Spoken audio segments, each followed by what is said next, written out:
Hey y'all, it's Michelle Johnson with Have Color Will Travel. And today we're going to be exploring some supplies. And by doing that, we're going to end up with a handmade greeting card. How does that work? Well, one of the things that I like to do when I explore supplies that are new to me or that I haven't worked with in quite some time, I make a handmade greeting card with it. It helps me to get my creative juices flowing in a positive way because I'm making something for someone else. So I don't end up having that mind game of like, oh, I should be doing something else. Oh, I should be, should. Rather than shoulding myself to death, I'm making something for someone else and in the same time practicing some art skills and exploring my creativity in a really low risk, loving way. Today we're going to be working with watercolor pencils. I've got just regular Crayola watercolor pencils. So if you're using watercolor pencils, you're going to need to have a little bit of watercolor paper. Student grade is just fine. We're also going to be exploring one of my favorite tools, and I put them in this kind of a box because I use them so frequently and it makes it easier to get out. The Stabilo, what's that, upside down? The Stabilo 3-in-1. These are watercolors, crayons, and they write on glass, and they're a colored pencil. They're just the coolest thing. We're also going to be needing some pens. I have a black gel pen, a gold gel pen, and a Sharpie metallic. You can have whatever it is that you have on hand. Something to make marks with that will show up on your paper. You're also going to need an envelope because we're making a card, some cardstock or colorful paper. So I use cardstock, but also construction paper works really well. Just something that has a little more durability to it because that will be our card base. And something to glue things together, so gluing paper. I like to use a tape runner. This is just a regular old Elmer's tape runner. You can also use a glue stick, but I talk about it during the video why I prefer tape runners to glue sticks, so we'll get there. And that's it. Using Crayola watercolor pencils today. They're 12 set, and a small piece, a little bit about the size of a greeting card, or the kind of greeting card that I make, which goes into an invitation size envelope, a piece of student grade watercolor paper. You will notice that I've got my Roy G. Biv rainbow pattern set up here with my red, orange, yellow, green, blue, black, blue, and violet. And you're like, wait, Michelle, why is there blue and black right here? That's because I want to have an indigo effect in this card, and this set does not have indigo in it. So we're going to use the magic of watercolor pencils and mixing those two colors together to create our own indigo. All you're going to do first, let's move these aside. We don't need these colors today. Of course, you can use these. I like to do rainbows, and so that's why we're going with the rainbow pattern. But if you would like to find a way to include all of the colors of this set into your birthday card, be my guest. And if you do so, I'd love to see what it looks like. So I'm going to just pick this and just start to color with some pretty firm pressure. Now, I didn't think about this before I started when I was using my mat. I don't think that I'm going to be creating texture with my cutting mat underneath, but maybe I might, and that will be interesting too. You're just going to create some shapes.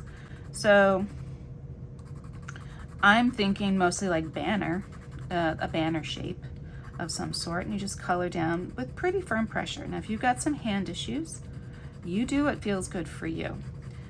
And notice you're going to be making some dust. That's not to worry about. And just create a shape. As you go towards the end of the color, begin to lighten just a smidge. So you've lessened that pressure. And you can see, I'm sure you can see that. And as we get closer, I have to stand up to be able to zoom. I can look at that and see if you can see that in your camera. And I'm done with my red. So I'm going to move around to my orange. And within that orange, I'm going to begin a lightish pressure. I probably started a little too dark because I got excited. And then I'm going to create a more intense pressure here.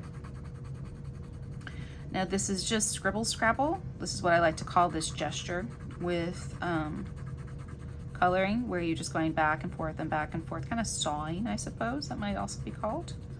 You don't have to do scribble scrabble. You can also do circular motions like I'm doing here for a moment, but it really doesn't matter because we're going to be getting this really wet. Notice I'm lightening my pressure.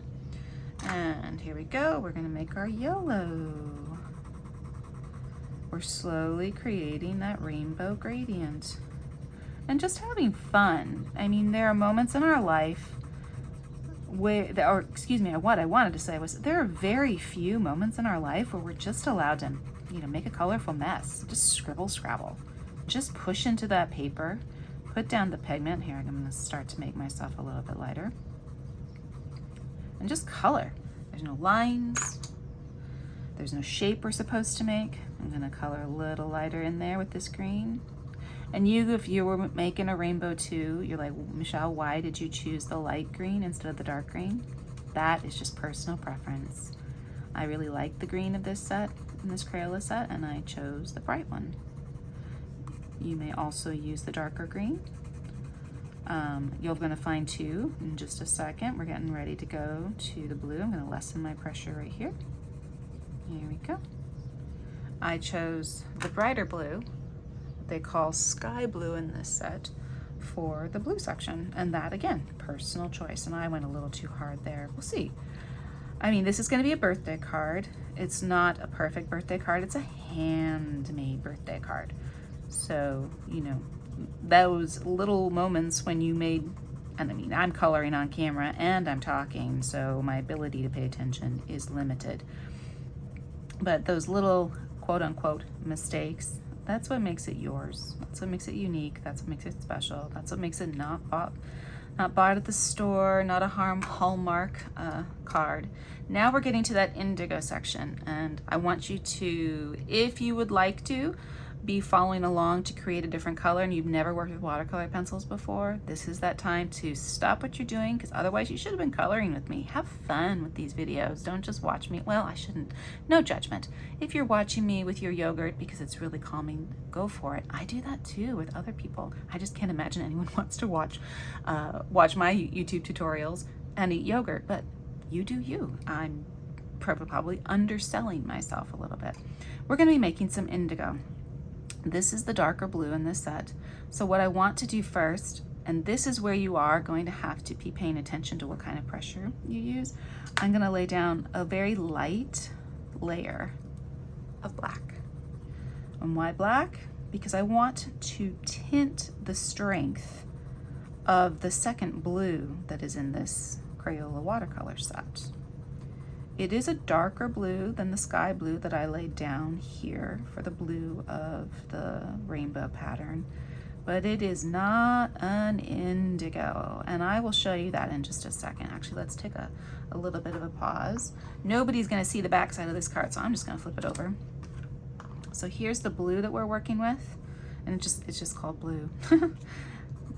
There we go. That's the Crayola blue. It's still lovely. I love it. It's a really kind of a violet blue, actually. This is my dark indigo colored watercolor pencil from the Abractor set from Faber-Castell, and you'll notice the difference. That's indigo, baby. Let me see if I can smoosh it so you can even see it better. That's what we're looking for an indigo, and this is just a basic 12 pencil set. Doesn't come with an indigo, but because these are watercolor pencils, we can make our own indigo. So I've laid a very slight layer of black down. Let me do a little bit more actually. Now that I've seen indigo again with my Faber-Castell watercolor pencil, I may want this a little bit darker. And now I'm going to color this bluer pencil. See what I've done there? Now I'm going in with some pretty firm pressure. So I want more blue in this color mix that I'm creating with these watercolor pencils than I want black, because I don't want this to be a black color. I want this to be a combination of blue and black, where the blue is being tinted, darkened, excuse me, I shouldn't say tinted, is being shaded. If I was adding white, then it would be tinted. But the blue is being shaded by the black, and I think I want to add just a smidgen more over here. And I'm just coloring on the fly here. I don't know how well we're going to be able to meld these colors together, because you can't really do terribly light pressure here to go into our final color, which is violet. But we'll see. We'll see. It is a birthday card, so whatever we make is pretty epic and special. We're making something by hand for someone else. Oh, where'd my violet go? Here it is. And then finally, we're heading into violet, which on camera looks almost identical to blue, but it says violet right there. So trust me, this will be more purpley. And we're gonna head into that with the violet and come out and create our last color swatch for this card. There we go. We've just had a good time creating these swatches of color, letting ourselves color hard, because all the time we're being told to be more gentle and patient in life. Well, with this, you don't have to be patient. You don't have to be gentle. I'm going to get some color into that. There seems to be a little bit of texture there, and it's saying that doesn't want color, so I'm going to get it in there. All right, now we've got this gorgeous rainbow banner. What next? Water. Okay, off camera, I went and got myself a jar of water. I also went and got myself a very simple round brush. Let's see, what direction do I want to go? I think, let me take a look. Maybe it's gonna be, I don't know about you, I tend to work at an angle. That's just how I work. So in a perfect world, I would have taped this down. But because this is the video world, I didn't, so that you'd be able to see what it was that I was doing. So now I'm just gonna start, and this is my favorite thing. I'm just gonna start adding water and making this pigment of the pencil turn to paint. Look at that beautiful ruby red that set of colored pencils makes. It super fun. And so you're gonna play back and forth here, letting yourself enjoy making paint from pencil marks. Oh, here we go. This is our indigo. Look at how that darker blue mixes with the black and creates that deep color we were looking for. So we didn't have to feel like we had to get a whole nother set of pencils to create our beloved indigo, or my beloved indigo. I love indigo. I want this line to be a little more smooshy.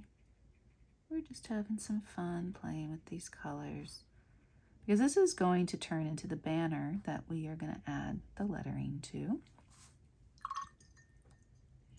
And you'll notice my paper is beginning to buckle a little bit. This is student grade watercolor paper, not artist grade watercolor paper, but it's still doing a mighty fine job of maintaining its shape, even though I am giving it lots of watery love here.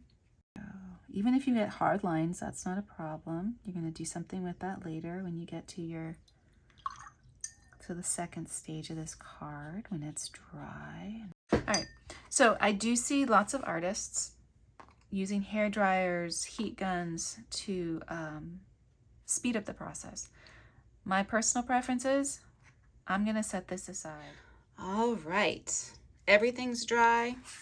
To the touch, even dry as a bone. And this is a simple step. So we're going to just outline what we see here as the shape of our colorful blob. Now, I don't know if you can see this on the camera, but there's a little bit of a very light purple going on over here, much more on this side than on that side. I'm going to try to outline that. It's hard to do on camera because I can't get close enough to see accurately, but that's what we're gonna do. So we're just gonna get started with that. I think I might speed this up for y'all so you don't have, this is pretty straightforward. And so I'll see ya in just a minute for the next step.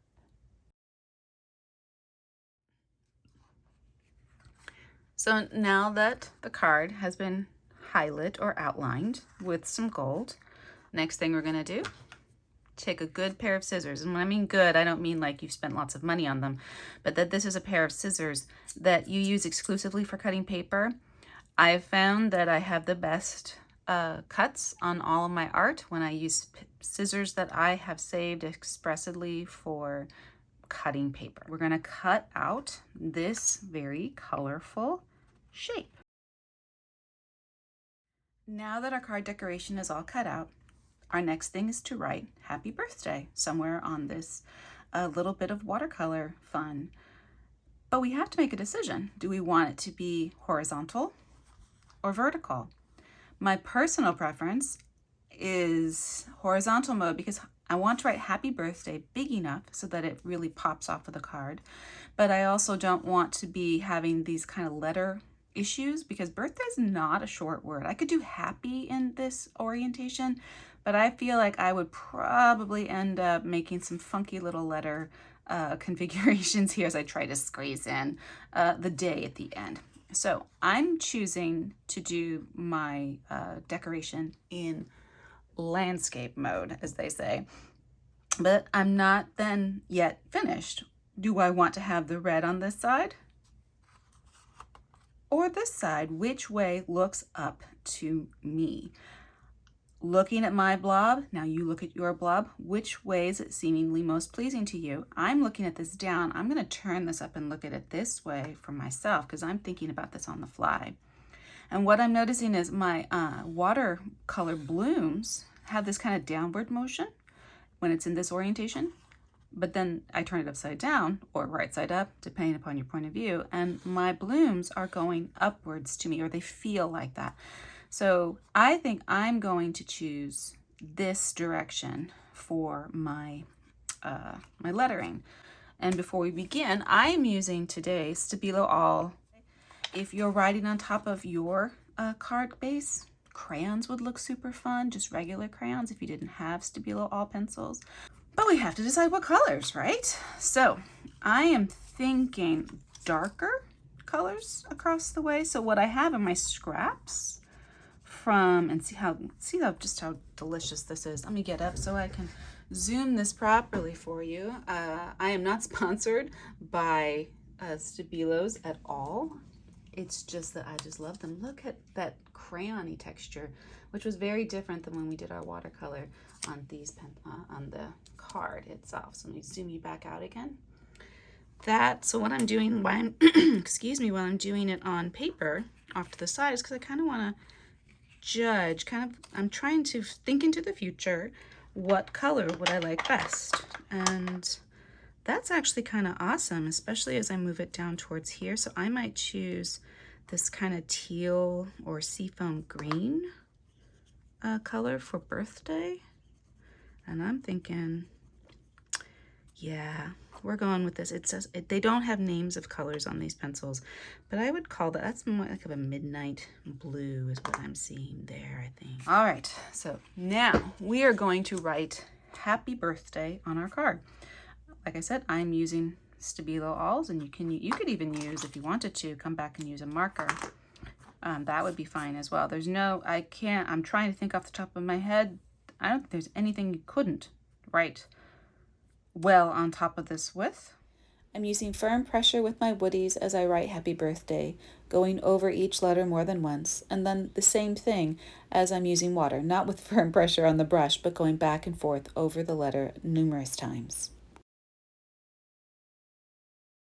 Okay, now we need to let this dry. So we've got our card decoration, but there's a little bit of the lettering over here that's getting hidden by these darker rainbow colors. And then I was a little messy when I was doing my lettering, and so we've got a bit of a smoshy that I didn't want to, the Stabilo All that I didn't want to be in there. So how we're going to make this look a little sharper is by going back to our Sharpie, and then later using just a regular old gel pen. This is a Papermate Ink Joy gel pen. What we're going to do is we're going to take our gold Sharpie, and again, you could use whatever color you want. I'm just going with the rainbow vibe. And I'm going to outline all of these letters. That's going to take me a little while, so I'm going to do that with a bit of high-speed magic so that we can get back to what this black gel pen is going to do to make our lettering pop.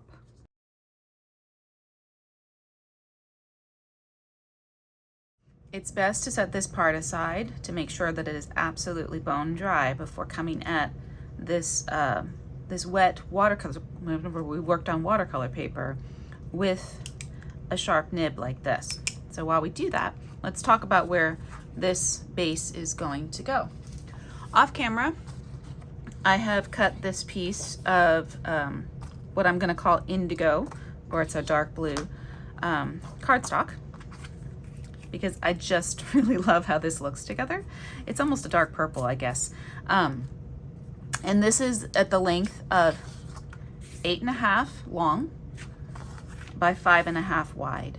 And that's going to be the exact right size to fit into a standard invitation envelope that you can get wherever you can buy office supplies. So I've done this off. This was off of a 8.5 by 11 cardstock sheet of paper. So this has already been cut, and we're gonna score this. I love this. This is my Fisker's paper cutter. It's a 12 by 12. It's not very big, and I've been thinking I want to get a little bit larger than this, but I have not yet done the research about what kind I would like to get yet. So that's on the list. Now I've got 2 blades here. This is my score, so I'm going to keep that there. And I want to score this at halfway. So if this is 8.5 long, I'm going to make sure I'm on camera. There we go. I'm going to find my 4 1/4. There we go, up a little bit. Measuring is not my strong suit. Even with all of these helpful guides, I can still make a mistake. And I'm going to gently press this across. There we go. And now I've got a gentle scoring there where I can have this ready to go. You can also just simply fold this in half.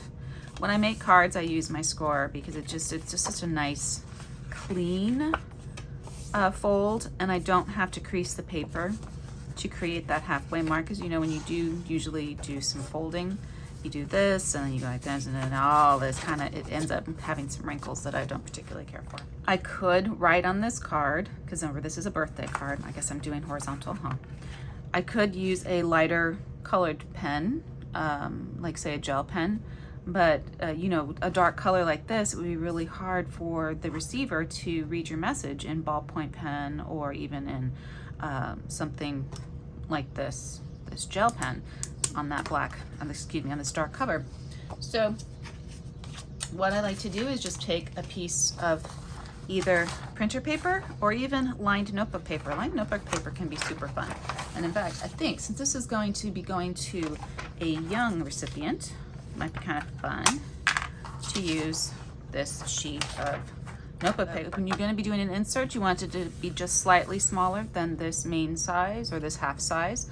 And that's going to be 5 1/4 long, or in this case wide, and 4 inches long. So let's see, I want my lines to go this way. So we're gonna get that 5 1/4, and that's what this one's right here. Usually when I'm using my paper cutter, I am standing up so I can see my numbers better. And this is my blade that cuts paper. So I'm just gonna do a quick cut. Got 5 1/4 there. And then I'm just going to create that 4 inches. Easy peasy. Again, you could measure this out, so you don't need a paper cutter. I've had this paper cutter, I guess it's probably going on 20 years now. I don't even know if they make these anymore. And it's a lifesaver. I use it all. You wanna glue that in. I use this Elmer's tape runner. It works really great. It's very inexpensive. I get mine locally at Walmart, if you can believe it. And you're just gonna put a little bit of glue. I like tape runners for gluing things down rather than glue stick, because I work with paper a lot, and glue stick makes it kind of warp in my experience. So let me get that on camera. Hopefully I've been on camera this whole time. And I eyeball things. If you'd like to be more precise, please be my guest, but I just look and I'm like, oh, does it look even there, air there? And usually I end up pretty happy. And there we have our insert. Right here is where we are going to place our cover art, but not just yet.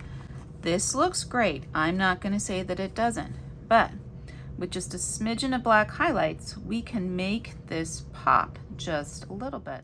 I added black highlights to the left inside and right outside of each letter. You'll notice, let me bring you in. It just adds that extra pop to the lettering, so that all of our handwritten awesomeness comes out a little more clearly. You could also completely letter things out with the gel pen. You could use white instead of black and kind of echo back this little cutout line that we've left there. And we're coming into our final moment. Remember, we've already put the insert in, so now's the time when you want to make sure you're not putting it on the wrong side of your card.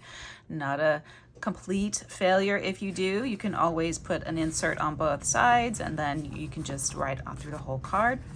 But I'm gonna have mine placed this way to remind myself that I want to move this into the center.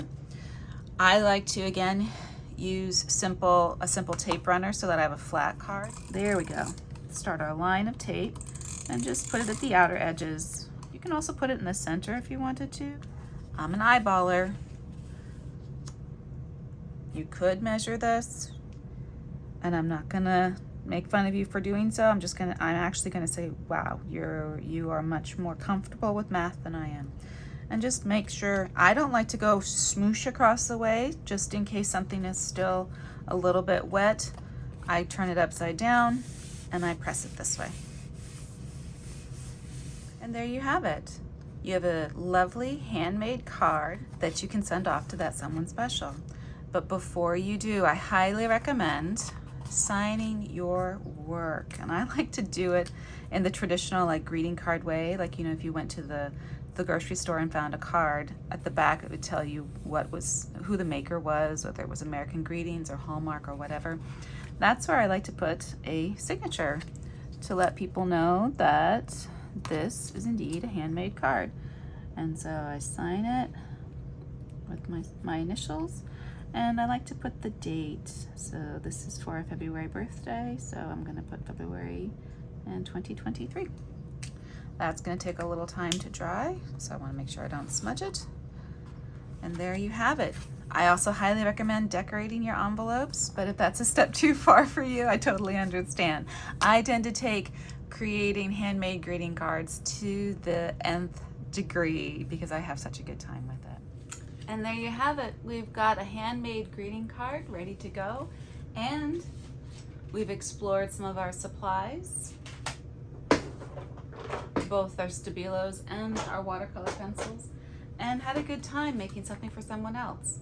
If you've enjoyed this video, please be sure to subscribe to my channel and turn on the notification bell. I don't make many videos per month, usually if I'm lucky to, and the best way to find out about when they happen is to make sure you subscribe and turn on the notifications for this channel to be able to follow along as we go and do lots of colorful things.